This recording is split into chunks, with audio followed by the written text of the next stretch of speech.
Ladies and gentlemen, it's time to let your sports opinions fly for the main event.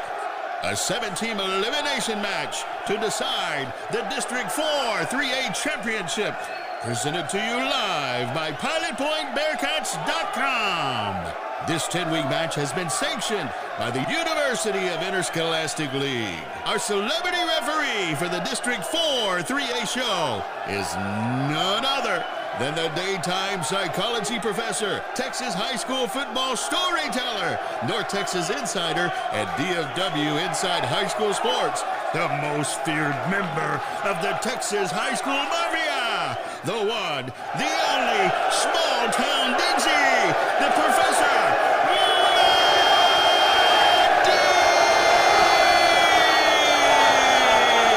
Showtime!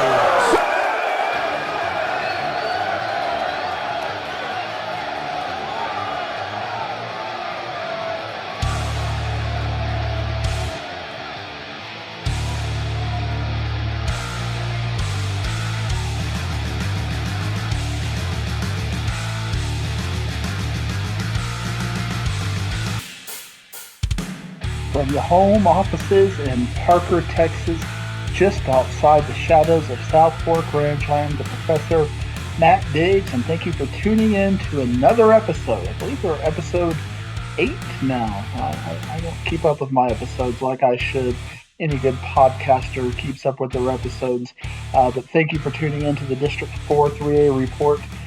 This week, I would like to ponder a little bit of a format change. Usually we talk about Brock and Paradise or the big story of the day, but right now let's make the big story of the day the Ponder Lions. I am just immeasurably impressed by what they did this past week against St. Pius X, a private school team out of Houston. They were a multiple score underdog just about toward any computer poll you could see, and they ended up winning this game 21-17. Now, when you break it down a little bit, I think you can see lots of things why it happened. First of all, for St. Pius X, 4 turnovers versus Ponder 0 turnovers. Whenever you go -4 in the turnover battle, it definitely makes it hard to win. But I would like to encourage everybody who likes the District 4 3A report, is just more of a casual listener of the District 4 3A report, not the coaches. I'm sure the coaches are going to know what I'm about to say. But let's talk about the quarterback Tyson Price for Ponder. And what I want to encourage you to do is go to Max Preps, search for Ponder, and you can see the highlights for the St. Pius X versus Ponder game. And if you watch that 2-minute clip of the highlights, Tyson Price will immediately catch your eye. And this kid is just a sophomore. He threw for 22 for 34, 272 yards, 2 touchdowns. He ran the ball 14 times for 48 yards, and that wasn't really the big point of that. But when you watch the highlights, watch the poise from the sophomore. This sophomore, I have 2 8th grade girls who, they don't like waking up, and they like Taylor Swift and things like this. So we're talking about a kid who's just 2 years older than that, 15, 16, might not even be able to drive. And look at the poise of him in these highlights, how he scans the field, how he's making reads, his arm, he has a good arm. And obviously when you have a wide receiver like Case Peacock who can go out and catch some of those balls, he's going to make you look a lot better than you are. But you just watch him and you're just impressed that we're going to get him for another 2 years, wherever Ponder may end up in the district seeding as we get into realignment. Speaking of realignment, we're just about 3 weeks away from realignment number day, to where we're going to finally get the numbers in and start to draw cutoffs and see who's going up, who's going down. We're pretty sure Brock is going to end up in 4A Division II, but where some of these other schools go, you can even see Paradise potentially going down to 3A Division II. So yeah, lots to definitely unpack when we get into realignment and the numbers. But I look at Ponder statistics, and they ran the ball 32 times for 114 yards. The four individuals on the rushing, all sophomores. Tyson Price, the quarterback, a sophomore. They're going to miss Case Peacock when he graduates, but three sophomores receiving the balls. Their big two receivers are seniors, but they still have three sophomores who are working themselves in. Ponder looks like they are kind of set up for a extended run. This kind of reminds me a little bit of what Paradise looked like a couple of years ago. You could just see it. You could see the youth. You could see the building. And yeah, they needed 4 turnovers, but they're starting to do it on defense. They're starting to do it on offense. I really like what I'm seeing out of Ponder. And in a district report where we're basically begging somebody who wants the 4th spot. Who wants the 4th spot in this district? Will anybody step up and make a statement? Ponder stepped up and they made that statement against St. Pius X. And now we're starting to see a little bit of differentiation between the top 2 of the bottom 4. I think Peaster and Ponder have now differentiated themselves from Boyd and Pilot Point to where that game is most likely going to be for the 4th playoff spot. At this point, it's still a little bit too early to say I think Ponder's going to win. I think Peaster's going to win. And we have a little bit before that game is going to happen. But I think that we are going to get a little bit more information each and every week. This week, when we get down to our breaking down the games, we've got Ponder versus Pilot Point. We've got Peaster versus Whitesboro. I think this will give us a little bit more insight into who you should take in the Ponder versus Peaster. I think, everybody is really focusing on Paradise and Brock, and that's going to be a great game, and I'm excited about that. But for me, I'm just as excited about Ponder versus Peaster, because these are two very young programs that are rebuilding. We're new coaches late in the cycle, two programs that are new to football in general. I mean, we're talking about Pilot Point as a team with a 100-year history. Our friends at the pilotpointbearcats.com break out these articles from 1915, and they're breaking out the statistics on how legendarily bad this season is, and how long these losing streaks at home are, and they're going back, and Ponder and Peaster. We're talking about schools that are just getting their going from basketball only to football. So these are two fun programs that we're getting to watch on the rise. I don't know if either of them are going to get up to Paradise level in the next couple of years, but what I'm seeing from Ponder is at least leading me to believe they are definitely on that path. But I don't know if they're going to be on that path this year. I still need a little bit more data because I like what I've seen from Peaster. I really like what I saw from Ponder. They showed me every week I see Tyson Price getting a little bit better, getting a little bit more mature, understanding the game. The game is slowing down for him. He's tall, so he can kind of see over the line. In 3A Division I, when you've got the best player on the field, it makes your game a lot easier. And Tyson Price, talent-wise, is one of the better players that you will see on the field. And perhaps in this game against St. Pius X, given that Braxton Buys for St. Pius X threw for 3 interceptions, only 9 of 14 for 80 yards. I'm sure Joshua Mitchell, the very good running back for St. Pius X, who ran the ball 23 times for 168 yards and a touchdown, might have it part of the debate on who the best athlete was on the field in this game.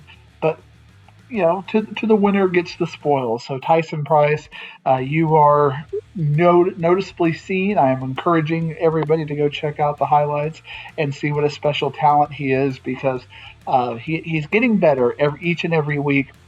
And against really good defenses, which we know Brock and Paradise have, he's going to get shut down. I think just about everybody is going to get shut down. When you look at the offensive line play, there were some struggles. There were some missed assignments, and then you get Brock and Paradise in those defensive lines, who are just going to manhandle you. It's going to be some tough sledding. But when the talent is equal, and at the bottom of this district, the talent is absolutely equal. And I would even be willing to say the gap between Whitesboro right now and the bottom four, it's noticeable, but it's not overcomable. If Whitesboro has one of these games like St. Pius X did, where they give up 4 turnovers and don't get any themselves, they are definitely beatable. You're not going to see, even if Brock has a 3 or 4 turnover day, or Paradise has a 3 or 4 turnover day, the defense is just too good, it's such a wide gap between these teams and the bottom four. But Whitesboro can't play around like that this year. They can't give up those kinds of numbers and still win the game. So this is going to be fun to watch. And again, we started out our feature story on Ponder. Ponder, you're definitely right there, 4-5. That's where I have you slotted in yet. Not willing to go on that limb quite yet and give you the 4th seed, but I like where the Ponder program is going. 2 new coaches who have come in late in the off season and have done great things. Whereas you've got Pilot Point and Boyd, who are really floundering to find their identity, figure out who they are. 0-5 for Pilot Point, 0-6 for Boyd.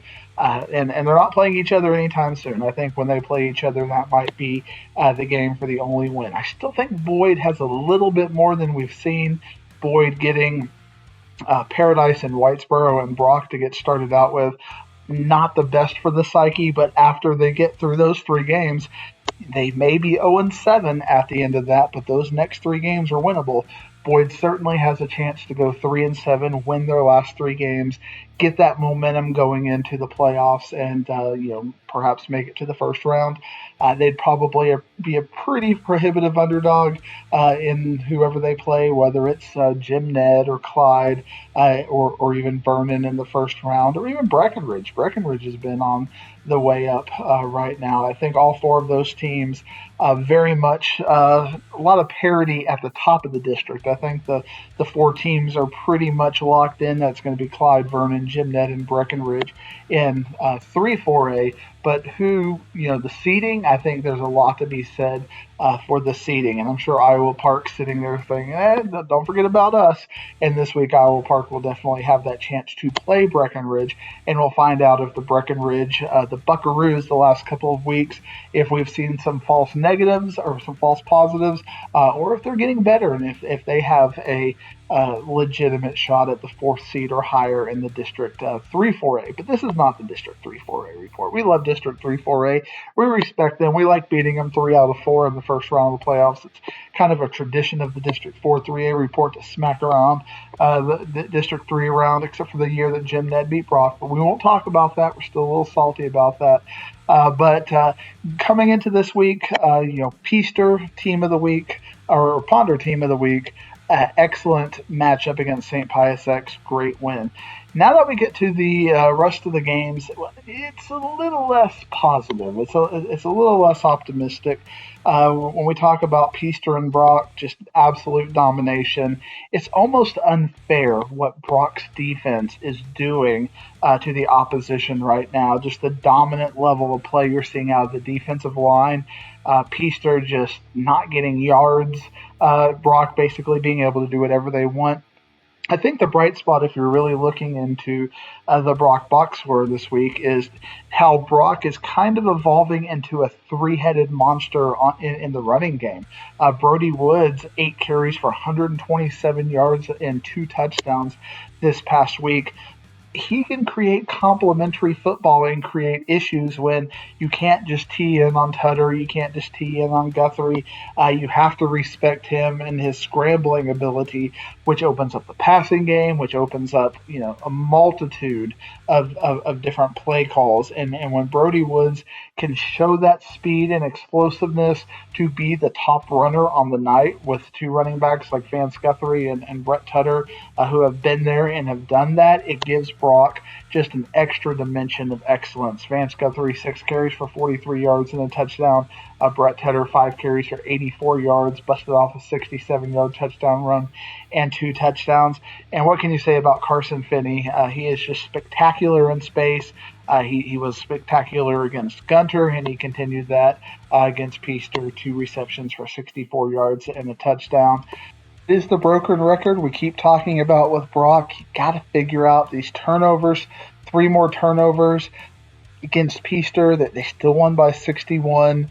But they got to figure this out because when Peaster is seeing things in such a way, that doesn't necessarily predispose itself well for a playoff run. You got to be able to make safer plays and trust your players to not have tipped balls. I don't know, if these are Dak Prescott interceptions where we're having drop passes turn into interceptions or just bad reads. But again, 3 turnovers for Brock, and that's just a consistent problem with Brock, and it's been in big games and bad games. You're not seeing Brock play clean football, and that is something that is going to hurt them in the long run. But defensively, Brock looks tougher, meaner than they've been in the past. Brody Woods has some positives to his game that we're seeing evolve.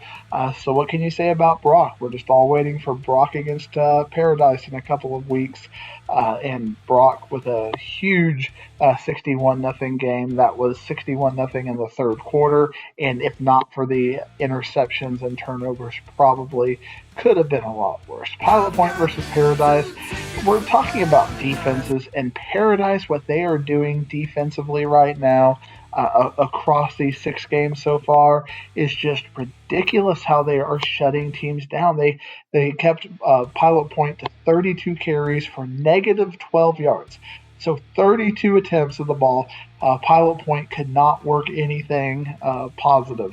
Their biggest run was 15 yards, and after that, it was just a complete negative scenario there. Aiden Hamlin, 15 carries for negative 3 yards. But you look at what Pilot Point, or you look at what Paradise is doing. 45 rushes, 351 yards, 6 of 7 passing for 133 yards. Not real. They did have a turnover. Paradise had a turnover, but you're not seeing these 3-4 turnover games like you've seen out of Brock. This game was 44-7 at halftime. 58-7 in the third quarter. And again, you're just seeing Austin Iglesias 24-yard touchdown run, Austin Iglesias 15-yard touchdown run, Austin Iglesias 22-yard touchdown run, Austin Iglesias 68-yard touchdown run, Austin Iglesias 4-yard touchdown run. Just 5 touchdowns. He's able to do whatever he wants, able to get out in space, and he's just like a cheat code when he gets out in space. He's able to take it to the next level. But the thing I'm still more impressed with, other than this offense, is that defensive line, how they are shutting teams down and keeping teams from having any sort of effectiveness rushing the ball. Passing the ball, Pilot Point did have a little bit of success. They had 9 receptions for 99 yards. Again, Rowdy Robinson, the basketball player we talked about, kind of the X factor for Pilot Point, definitely trending toward a first-team All-District wide receiver with his activities this year. 4 receptions for 77 yards, the only real deep threat that Pilot Point has this year. So a little tough sledding for Pilot Point this past week, losing to the Paradise Panthers 65-7 in an absolute laugher. And finally, we had Boyd versus Whitesboro. And Whitesboro looked like they kind of got back to business this past week. Got back to running the ball successfully. Max Parker, 16 carries, 132 yards, and 3 touchdowns. Clay Hermes, 10 carries for 34 yards, and he found the end zone 2 times.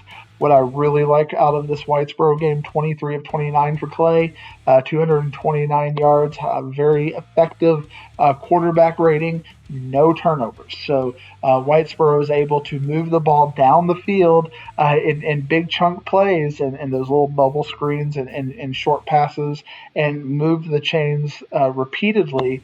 And they're doing it without making turnovers. And they needed to not make turnovers because Boyd was a game team. This game was 22-7 at halftime.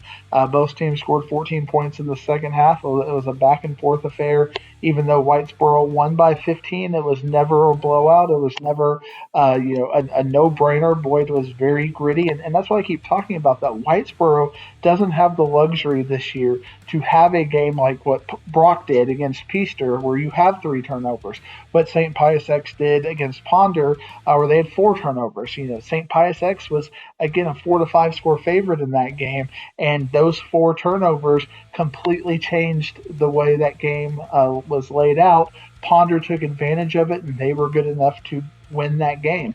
And several teams in this district are good enough to take advantage of a game where Whitesboro has less than its ideal sort of performances. So Whitesboro playing clean football, playing at a high level, really speaks to Coach Fagan and how he is highlighting the execution and doing doing the best with what he has this year. And this game against Boyd, I think, bared that out.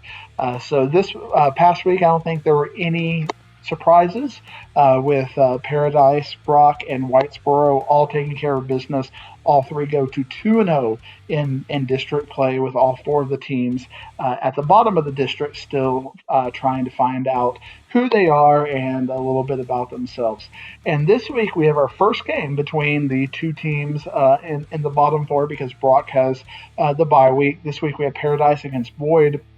I think we would all agree that Paradise is probably a pretty big favorite. This is our first time that we've had Paradise and Brock having played the same team.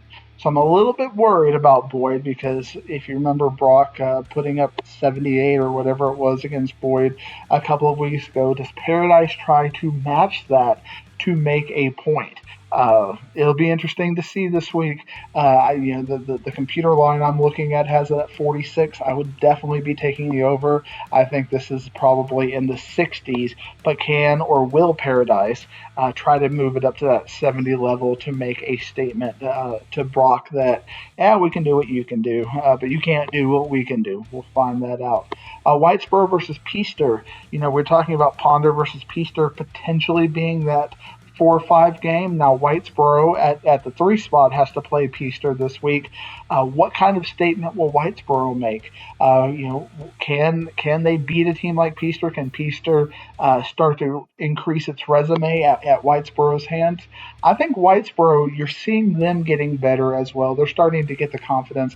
I think Whitesboro should be at least a 2-score favorite over Peaster. If they can get up to 3 scores or even higher, I think that bodes well for Whitesboro and their potential first-round playoff success. But the game of the week is going to be Ponder versus Pilot Point, because this is our first game where we are seeing the bottom 4 and how they calibrate against each other. Pilot Point is under one of its longest home losing streaks, and they're going to be welcoming Ponder in. I think they're going to throw everything they can at Ponder. I think Ponder is going to win this game. I think Ponder is probably a 2-score favorite.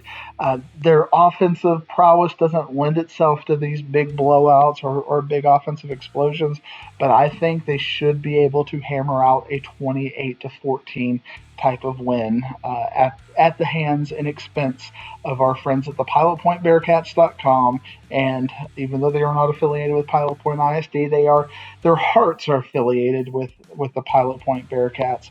Although we are seeing kind of a downfall of Pilot Point. I can't say that I'm feeling very confident that Pilot Point is going to get in the win column this year, being outscored by about 30 points a game so far after giving up on Farmersville. And from what I'm seeing from Farmersville, they're not as great as I thought they might have been coming into that game. So really a missed opportunity for Pilot Point to not at least give themselves a chance in that game and find a way to get that game on a Saturday. Weather looks like it's coming in. We might get a little bit of our first little bit of a cool front. Rain on Thursday for the JVs, but Friday looks to be calm, crisp weather that will hopefully bring our football hearts closer to fall, and as we are on the downhill side, finally a game where it's not going to be in the 90s at kickoff. Well, thank you for tuning in to the District 4 3A Report. I will just friendly remind you to like, subscribe, or comment. Let us know what you thought of the Ponder quarterback and checking that out. I'm telling you, watching Tyson Price on film is definitely worth your 2 minutes. A special player, and always excited to see how our friends at the Pilot Point Bearcat website is going to send us out and what messages they're going to give us. So for them, for me, for you, thank you for tuning in this week, and we'll see you down the road.